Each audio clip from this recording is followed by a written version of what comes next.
Bismillahirrahmanirrahim. Bismillahirrahmanirrahim. Assalamualaikum warahmatullahi wabarakatuh. Alhamdulillah. Alhamdulillahilladzi arsala rasulahu bil huda wa dinil haqq liyudhhirahu 'ala ad-dini kullih wa kafa billahi syahida.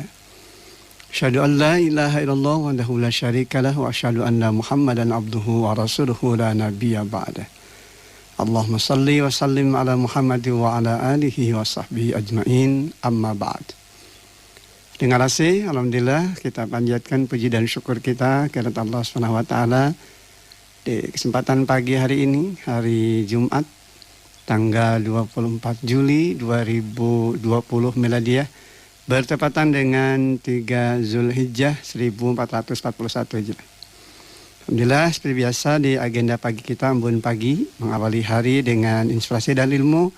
InsyaAllah kita akan senantiasa terus berbagi ilmu dan pencerahan, menghadirkan kehidupan kita yang makin syarat dengan makna ibadah dan karya amal soleh.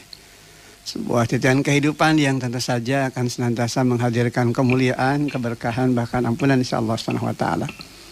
Dari gelombang 102,3 FM Radio Rase, insyaallah kita akan terus mengudara. Dan tentu saja hadirnya kita di kesempatan pagi hari ini akan senantiasa mewarnai hari-hari pendengar semua untuk senantiasa mendekatkan diri kepada Allah Subhanahu wa taala. Modal hidup yang tentu akan memberikan ketenangan bahkan keberkahan insyaallah Subhanahu wa taala. Di kesempatan pagi hari ini insyaallah materi kita terkait dengan tema mereka yang mendapatkan rahmat Allah. Mereka yang mendapatkan rahmat Allah. Dengan rasa tentu saja di dalam kehidupan kita manakala Allah Subhanahu wa taala memberikan karunia kepada kita, memberikan rahmat kepada kita dan senantiasa hadir keridhaan insyaallah Subhanahu wa taala, maka itulah awal langkah dari kehidupan kita yang tentu akan senantiasa berada di dalam garis kemuliaan, dalam garis kebahagiaan, ketenangan yang pada gilirannya akan memberikan keberkahan, nilai kebaikan yang makin bertambah dan tentu saja ampunan insyaallah subhanahu wa ta'ala. Kalau kita baca Al-Quran, beberapa ayat di dalamnya Allah subhanahu wa ta'ala memberikan informasi terkait dengan mereka-mereka yang mendapatkan rahmat Allah, dan mereka adalah orang-orang yang layak mendapatkannya. Yang pertama adalah mereka-mereka yang masuk kategori orang-orang yang mendapatkan cobaan namun senantiasa berada di dalam kesabaran. Kita bisa temukan ayatnya di dalam surah Al-Baqarah di ayat ke-155 hingga ayat ke-157. وَلَنَبْلُوَنَّكُمْ بِشَيْءٍ مِّنَ الْخَوْفِ وَالْجُوعِ وَنَقْصٍ مِّنَ الْأَمْوَالِ وَالْأَنفُسِ وَالثَّمَرَاتِ وَبَشِّرِ الصَّابِرِينَ. Dan sungguh akan kami berikan cobaan kepadamu dengan sedikit ketakutan, kelaparan, kekurangan harta, jiwa dan buah-buahan, dan berikanlah berita gembira kepada orang-orang yang sabar. Allazina idza asabathum musibah qalu inna lillahi wa inna ilaihi raji'un. Yaitu orang-orang yang apabila mereka ditimpa dengan musibah, mereka mengucapkan inna lillahi wa inna ilaihi raji'un. Sesungguhnya segala perkara, segala sesuatu berasal dari Allah pun akan kembali kepada Allah. Ulaika alaihim salawatum mir rabbihim wa rahmah wa ulaika humul muhtadun. Mereka itulah yang mendapatkan keberkahan yang sempurna dan rahmat dari Tuhan mereka, dan mereka itulah orang-orang yang mendapatkan petunjuk. Dengan kasih, inilah poin pertama dari mereka-mereka yang dijanjikan oleh Allah Subhanahu wa taala mendapatkan rahmatnya.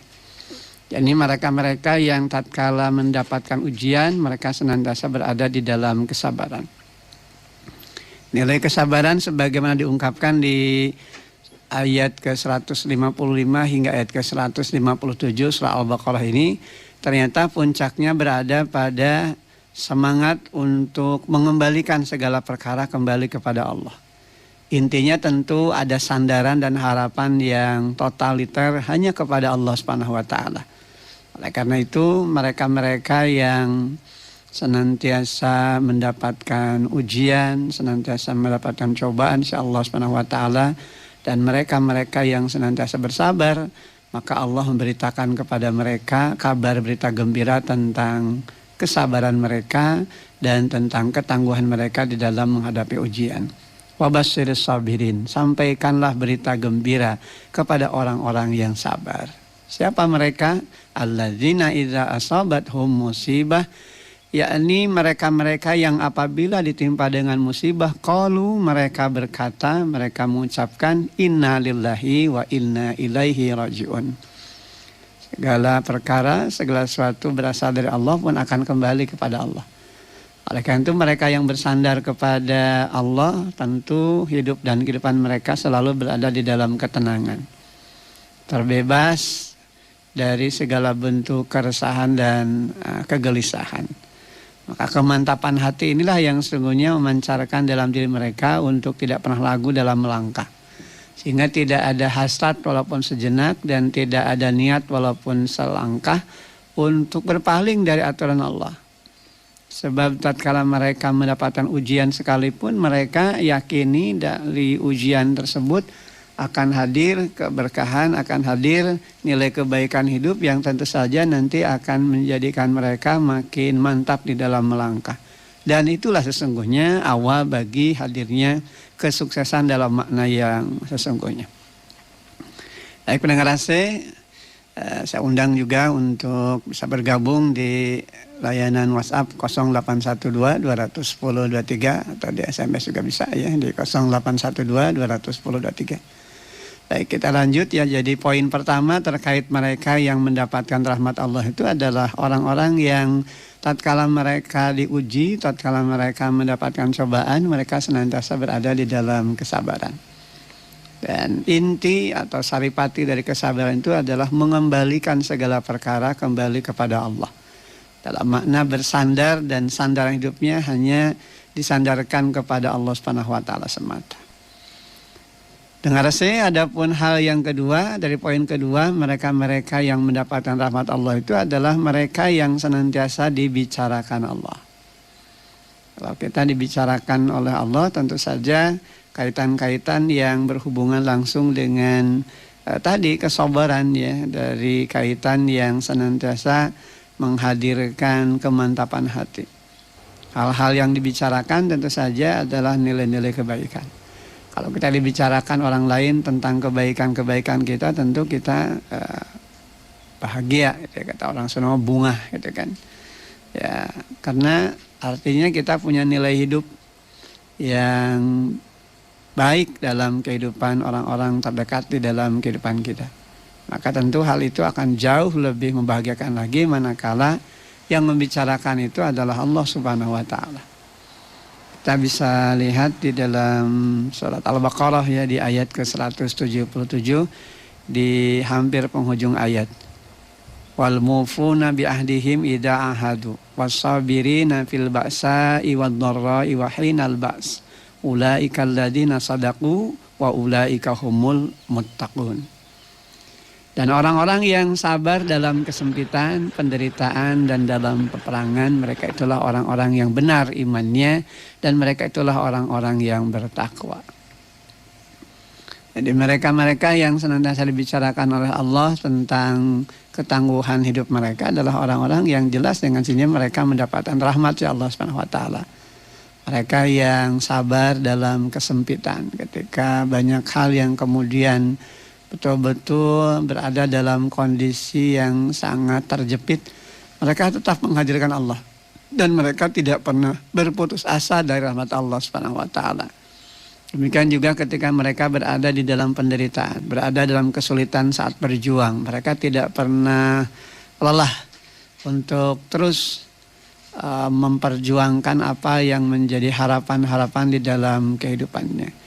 Dan mereka ini adalah gambaran dari orang-orang yang bertakwa. Ulaikal ladzina shadaqu. Ya kan, mereka-mereka yang benar imannya. Jadi kata orang Sunda mah sanes populasan.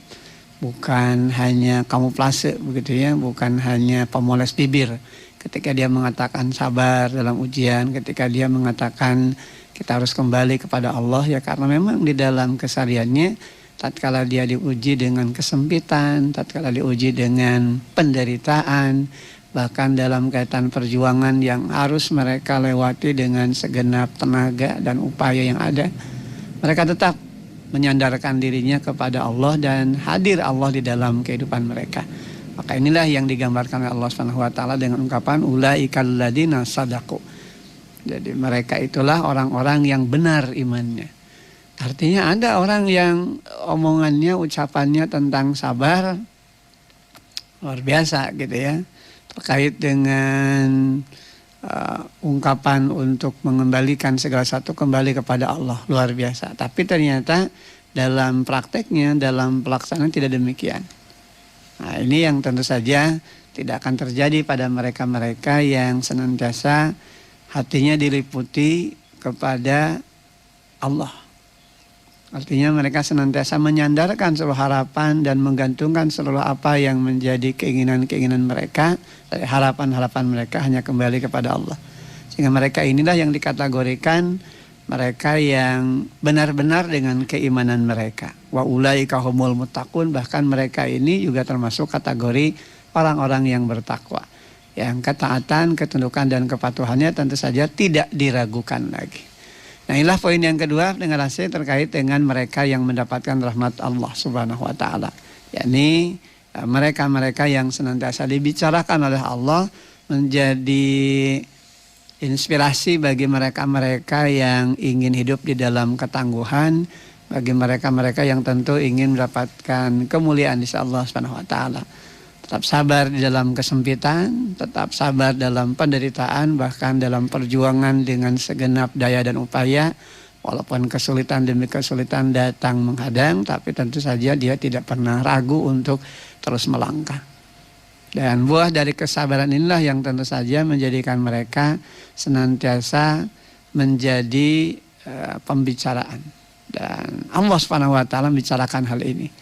Luar biasa betul kan, kalau Allah Subhanahu wa taala sudah membicarakan tentang karakter orang-orang yang tangguh dengan keimanannya, mereka-mereka yang masuk kategori yang bertakwa, artinya mereka yang mulia dan dimuliakan. Sehingga apapun yang ada dalam kehidupan mereka tentu akan menjadi uswah, menjadi contoh kebaikan di dalam kehidupan.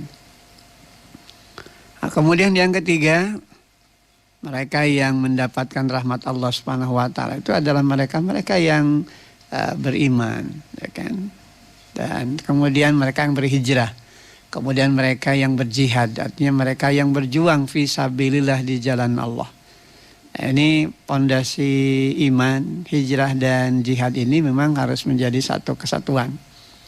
Mereka yang beriman kepada Allah tentu mereka punya semangat untuk berhijrah. Maknanya tentu saja bukan hanya sekedar makna pindah tempat, pindah lokasi begitu ya, pindah posisi. Tapi makna hijrah di sini adalah hadirnya perubahan. Perubahan hidup yang makin baik dari waktu ke waktu. Yang awalnya kurang baik menjadi baik, yang awalnya baik menjadi semakin baik. Dan tentu saja dari semangat untuk berpindah dari satu perkara yang buruk kepada perkara yang baik juga ditandai juga dengan semangat berjuang. Ya, oleh karena itu tidak dikategorikan beriman mereka-mereka yang tidak merubah sikap hidup dan kehidupannya. Dan tidak dikategorikan orang yang beriman manakala mereka juga tidak mau berjuang di jalan Allah. Karena apa yang nanti akan Allah hadirkan dengan segenap kemuliaan, yang akan Allah apresiasi begitu kan, Allah hargai dengan apa yang sudah mereka jalankan, fondasinya tentu saja tetap kembali kepada keimanan. Jadi keimanan ini yang menjadi fondasi dasar untuk menjadikan seorang itu berubah dan kemudian terus berjuang. Nah, kita bisa baca ya di dalam surah Al-Baqarah di ayat yang ke-218. Innal ladzina amanu wal ladzina hajaru wajahadu fi sabilillah ulaika yarjuna rahmatallah wallahu ghafurur rahim. Sesungguhnya orang-orang yang beriman, orang-orang yang berhijrah dan berjuang di jalan Allah, mereka itu mengharapkan rahmat Allah dan Allah Maha Pengampun lagi Maha Penyayang.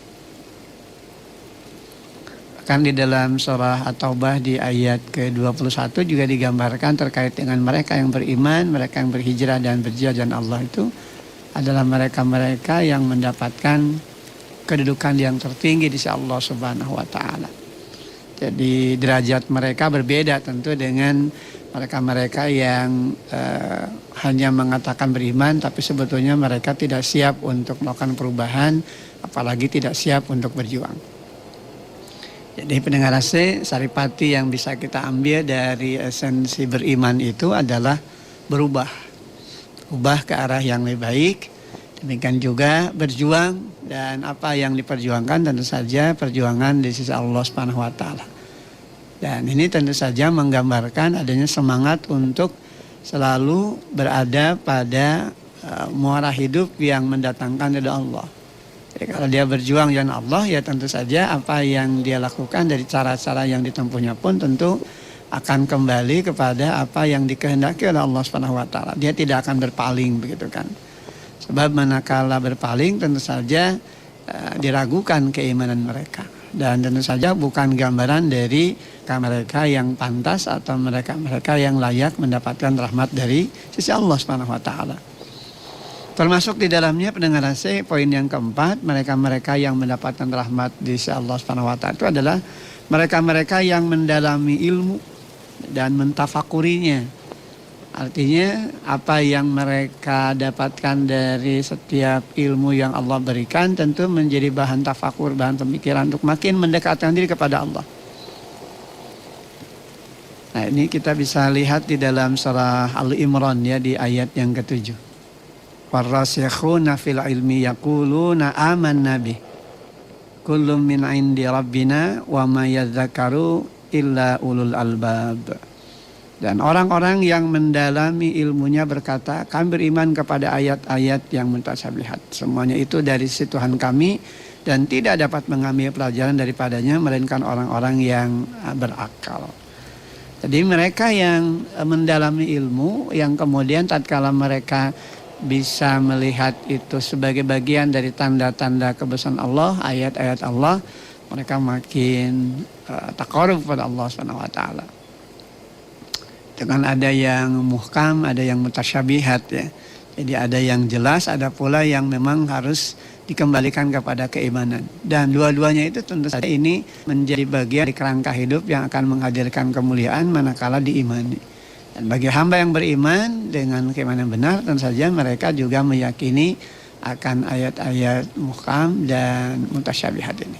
Ya, jadi kalau yang sudah jelas tentu saja dia menjalankan, ketika ada yang tidak jelas dia kembalikan kepada Allah, karena Allah yang maha tahu akan makna-makna yang sesungguhnya dari ayat-ayat yang disampaikan dari firman-firman Allah tersebut. Jadi dengan ilmunya tentu dia makin menemukan jalan cahaya begitu kan di dalam kehidupannya. Oleh karena itu mereka-mereka yang menggali ilmu dan mentafakuri dari apa yang dikehendaki Allah, pasti ilmunya itu akan makin memberikan cahaya kepada dirinya, sehingga dia bisa memilah dan memilih mana perkara yang hak dan mana perkara-perkara yang batal. Sehingga dia berunding kepada Allah, jangan sampai dia mendapatkan sesuatu yang tidak berguna dari perkara-perkara yang tidak bermanfaat dari ilmunya. Karena ada juga ternyata ilmu yang tidak bermanfaat begitu ya, dalam makna bukan berarti ilmunya tapi orangnya gitu kan, yang kemudian justru malah menimbulkan kerusakan di muka bumi. Maka ini tentu saja akan menimbulkan bala dan bencana, dan tentu saja makin jauh mereka dari rahmat Allah Subhanahu wa taala. Bagaimanapun untuk bisa mendapatkan rahmat Allah, tentu saja setiap apa yang mereka pelajari, setiap apa yang mereka gali dari ilmunya sekalipun tentu menjadi bahan tafakur untuk makin beriman kepada Allah, bukan untuk menzolimi. Ya kan? Dalam kehidupan kita saat ini, dalam perkembangan ilmu teknologi, ada yang kemudian menciptakan virus umpamanya, tapi tentu tujuannya bukan untuk kemaslahatan, tapi justru malah untuk menzolimi, untuk menghancurkan, karena ada tujuan-tujuan yang lain dari keinginan untuk mendapatkan kekuatan atau kekuasaan. Tentu saja ini menjadi perkara yang tidak benar dan tidak dibenarkan menurut aturan Allah Subhanahu wa taala. Sebagaimanapun kehidupan ini kan harus berlangsung pada kondisi-kondisi di mana hadir ketenangan dan ketentraman di mana manusia tentu mendapatkan keberkahan, kebaikan dari apa yang dilakukannya. Kalau kemudian kehadirannya dengan ilmunya malah memadaratkan orang lain, bahkan bisa menimbulkan kebinasaan, tentu saja dia menjadi manusia yang tercela, bahkan menjadi manusia yang hina dan binasa. Bayangkan kalau kemudian punya ilmu digunakan untuk menzolimi begitu ya. Dalam kerangka ilmu, pengetahuan, teknologi dia gunakan untuk menghasilkan sesuatu yang membinasakan. Karena apa? Karena ada keinginan-keinginan untuk tujuan kekuatan atau kekuasaan. Dan tentu saja ini menjadi perkara yang tidak benar. Islam mengajarkan bagaimanapun seorang itu ingin mendapatkan keunggulan, mendapatkan derajat yang tinggi, maka tentu apa yang mereka perjuangkan dari cara tempuh yang mereka lakukan tentu saja harus sejalan dengan apa yang dikehendaki oleh Allah Subhanahu wa taala. Harus bersandar kepada upaya mencari ridho Allah. Jangan menimbulkan kerusakan, jangan menimbulkan kemadaratan, kebinasaan. Kenapa?